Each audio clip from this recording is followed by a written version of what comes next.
크리스찬 베일이 연기를 시작한 건 순전히 경제적인 이유에서였습니다. 그의 가족은 궁핍함에 시달렸고 월세를 내지 못해 여러 번 집에서 쫓겨나기도 했죠. 하지만 놀랍게도 크리스찬은 이 시절을 슬픈 기억이라 생각하지 않습니다. 바로 그의 아버지 때문이죠. 아버지는 강제로 이사를 할 때마다 아이들에게 혼란을 주지 않기 위해서 새로운 모험을 즐기는 것처럼 연기를 했습니다. 크리스찬은 이때를 회상하며 안정적인 보금자리를 마련해주지 못하는 것이 분명 부모로서 마음이 아팠을 텐데 이렇게까지 필사적으로 씩씩함을 보이려 했었던 아버지의 모습이 세월이 한참 지나고 나서야 슬픈 연기였다는 것을 알게 되었다고 말했습니다. 이런 잦은 이사는 새로운 환경에 익숙해질 때쯤 크리스찬을 또다시 떠돌이 생활로 내몰았고 수도 없이 낯선 환경에 적응을 해야 했습니다. 이 시절을 통해서 어린 나이에도 큰 깨달음을 얻게 되는데요. 어떠한 환경에 놓여져도 처음에는 힘들지만 결국에 시간이 지나면 괜찮아진다는 것을 깨닫게 되었고 바로 이 교훈이 어린 시절 가난했던 것에 대한 가장 큰 수학이었다고 말했습니다. 경비행기 조종사인 아버지와 서커스 공연가인 어머니의 수입은 불안정했습니다. 이에 크리스찬은 8살의 나이에 생활전선에 뛰어드는데요. TV 광고 모델로 활동하며 생계의 보탬이 되었습니다. 부모님의 손에 이끌려 쭈뼛쭈뼛 오디션을 보러 갔다가 막상 춤이나 연기를 시켜보면 엄청난 끼를 발산했고 결국에는 영화계까지 진출하게 됩니다. 데뷔작은 12살이 되던 해인 1986년 아나스타샤라는 영화였습니다. 실화를 바탕으로 한 이 영화에서 그는 비극적인 실존 인물을 연기했는데요. 13살의 나이에 혁명군에게 처형당한 러시아의 마지막 황태자 역할을 맡았습니다. 어린 나이에도 삶의 무게를 견뎌야 했던 이 캐릭터를 맡아 인상적인 연기를 선보여 데뷔작부터 대성할 그 떡잎을 보여주었죠. 당시 스티븐 스필버그 감독의 부인이 이 영화를 보게 되었는데 크리스찬의 연기력에 탐복해 남편에게 강력 추천을 하게 되었고 이에 스티븐 스필버그 감독은 1987년작 태양의 제국에 그를 주연으로 발탁하는 파격적인 결정을 내렸습니다. 세계 2차 대전 때 일본군의 포로 수용소에 갇히게 되는 소년을 연기했는데요. 어린아이의 시각에서 바라본 전쟁의 참상을 잘 보여줬다는 호평을 받았고 특히 이 영화에서 그의 눈빛 연기는 많은 관객들을 매료시켰습니다. 이 영화로 인해 크리스찬은 그의 청소년 최우수 연기상을 수상하기까지 합니다. 첫 주연을 맡은 영화에서 엄청난 존재감을 드러내며 스타 탄생을 예고한 크리스찬 베일. 이렇게 그는 성장 가도를 달리며 세계적인 배우가 되지 못하고 방황을 하게 됩니다.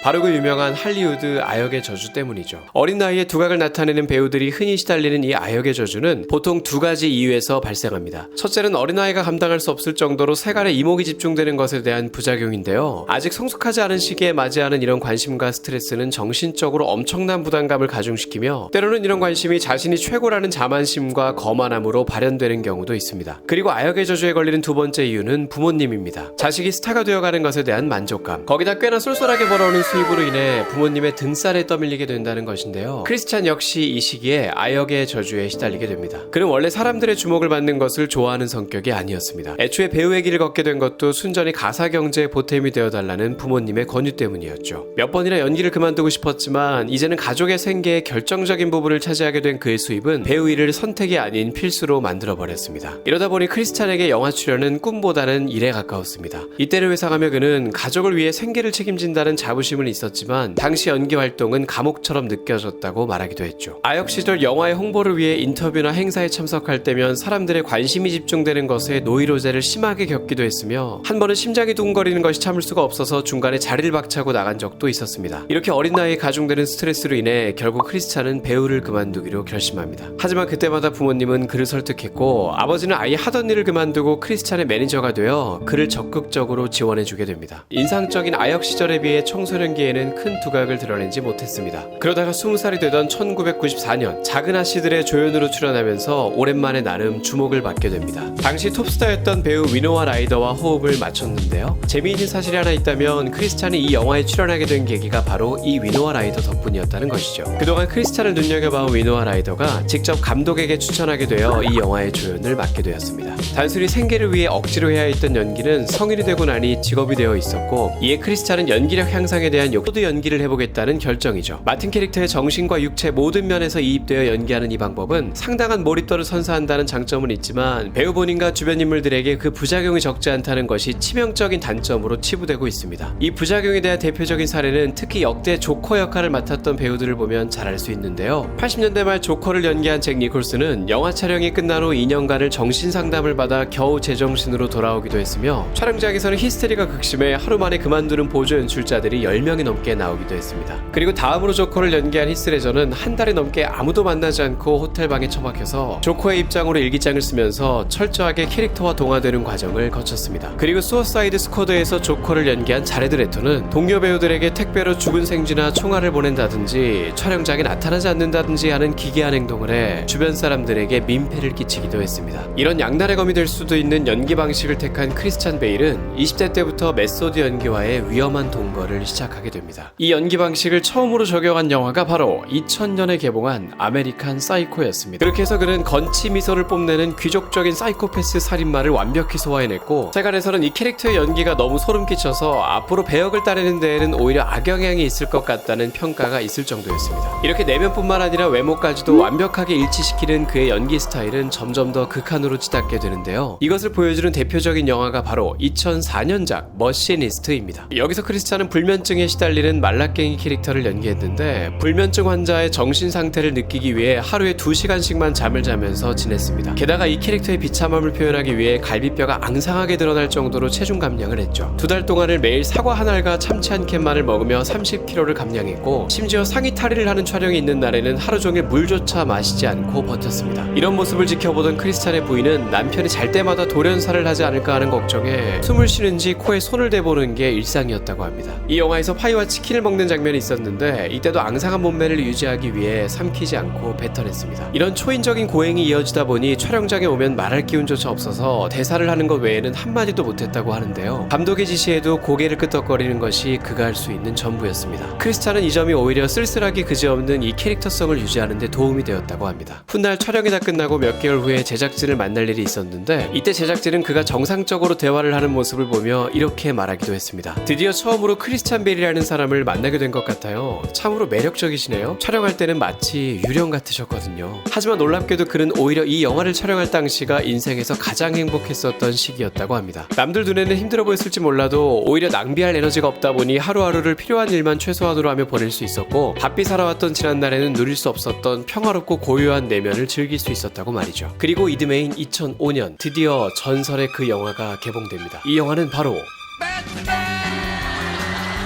크리스토퍼 놀란 감독의 배트맨 3부작은 지금에야 크리스찬 베일의 대표작이 되었지만, 아이러니하게도 당시 이 배트맨 역할은 크리스찬에게는 큰 골칫거리였습니다. 그가 추구하는 메소드 연기는 철저하게 그 인물로 빙의하는 과정이 중요한데, 지금까지는 현실 속에 있을 법한 캐릭터들을 연기하느라 적용해볼 수 있었지만, 실제 존재할 리 만무한 박쥐 모양의 수트를 입고 다니는 슈퍼히어로를 연기하는 것은 그에게 있어서 큰 고역이었습니다. 그가 이 배역을 따낸 것에 대한 재미있는 에피소드가 있는데요. 오디션을 보러 간 그에게 제작진은 배트맨 수트를 입혔고, 대기하는 동안 거울 앞에서 자신의 모습을 보게 되었는데, 뾰족한 귀가 달린 가면에 망토를 두르고 있는 이 모습을 보며 자신이 너무 바보같이 보여 견딜 수가 없었다고 합니다. 이때 그는 이런 생각이 들었다고 합니다. 대체 어떤 얼간이가 박쥐 모양의 수트를 입고 돌아다니겠어? 이런 옷을 입고 아무렇지도 않게 안녕하신가 친구 따위의 대사를 해야 된다고? 오디션에 대기하고 있던 이 짧은 시간 동안 크리스찬은 고민에 고민을 거듭했습니다. 대체 어떻게 하면 이 캐릭터를 연기할 수 있을까? 어떻게 하면 현실에 존재할 수 있다고 믿을 수 있을까 하고 말이죠. 이때 하나의 묘안이 떠오르게 됩니다. 그리고 이 묘안이 바로 지금까지도 크리스찬 베일의 배트맨 하면 떠오르는 그의 트레이드 마크를 만들어냈죠. 다름 아닌 목소리 변조였습니다. Someone knows where he is. Do I look like a cop? Where's the trigger?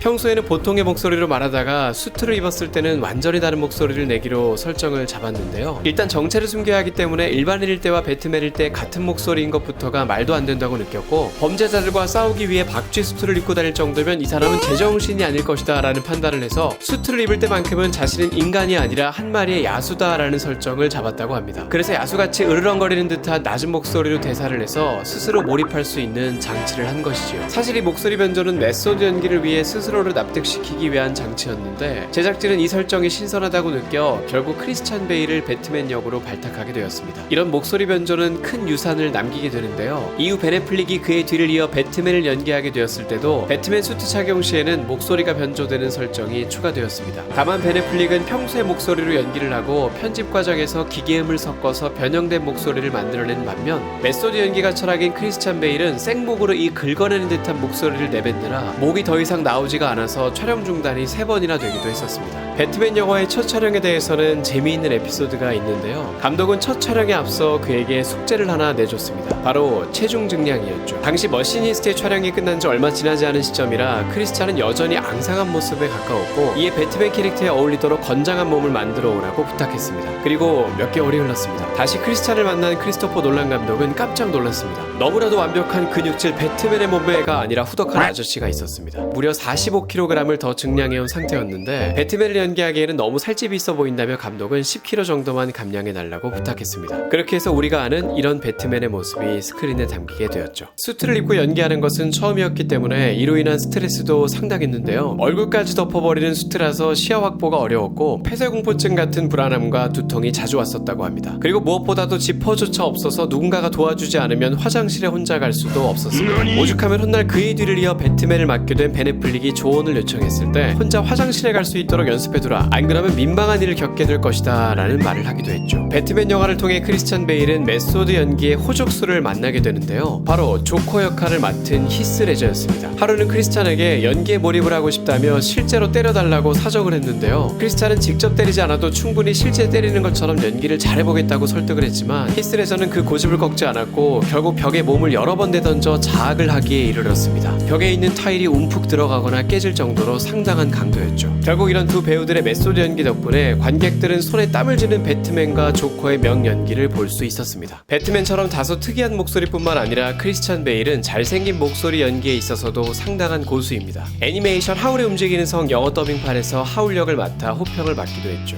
I'll be your escort this evening. Don't get alarmed when I'm being followed, like normal.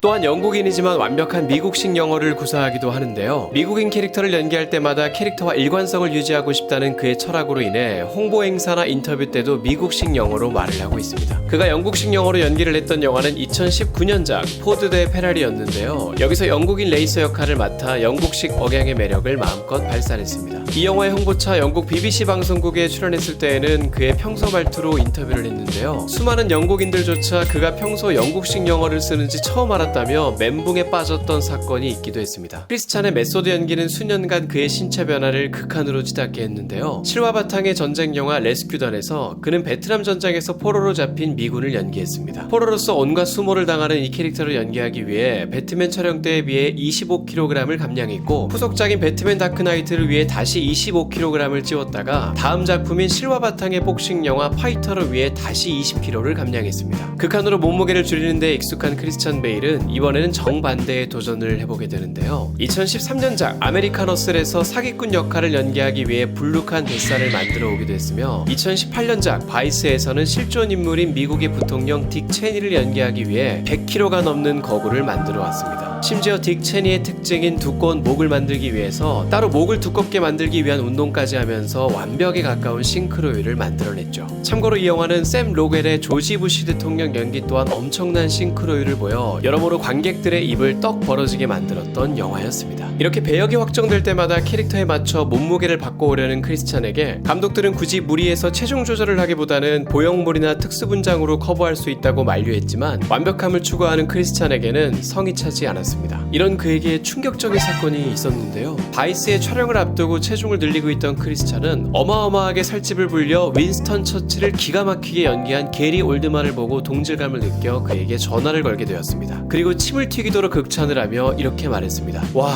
정말 끝장나는 연기였어요. 처칠을 연기할 때 몸무게를 얼마나 늘린 건가요? 이에 돌아온 답변은 충격적이었습니다. 몸무게를 늘리다니? 난 1kg도 늘지 않았는데? 다 분장한 거였어. 이날 크리스찬은 잠을 이루지 못했다고 합니다. 너무나도 감쪽 같은 현대 분장술이 자신이 생각한 경지를 넘어섰던 것이죠. 승승장구하던 크리스찬 베일이 크게 구설수에 오른 사건이 있었는데요. 때는 터미네이터 영화를 촬영할 당시였습니다. 한참을 몰입해서 연기를 하고 있는데 촬영 중임에도 바로 앞에서 걸어다니는 촬영 감독 때문에 집중을 할 수 없었습니다. 몇 번을 참다가 결국 폭발했는데요. 이때 그가 고함을 지르며 내뱉었던 4분간의 욕설이 그대로 유출되었고, 갑질하는 것 아니냐며 비난 세례가 이어졌습니다. 이 소식을 들은 마이클 케인은 크리스찬과 여러 영화를 찍어 찍어봤지만 단 한 번도 그런 모습을 보인 적이 없다며 분명 그렇게 할 수밖에 없었던 이유가 있었을 것이다 라고 두둔하며 나서기도 했죠. 크리스찬은 당일 촬영이 끝나고 촬영 감독과 서로 잘못했다며 화해를 했고 당시 메소드 연기 중이어서 그런지 한 번 끌어올랐던 화가 쉽게 가라앉지 않았다고 말하기도 했습니다. 훗날 그가 아카데미 시상식 나무조연상을 받게 되었을 때 이에 관해 셀프 디스를 하기도 했는데요. 앞서 여우조연상을 수상한 멜리사 레오가 흥분한 나머지 수상소감 중에 욕을 내뱉었는데 바로 다음으로 수상소감을 말하게 된 크리스찬은 이렇게 말했습니다. I'm not going to drop the F-bomb like she did. I've done that plenty before.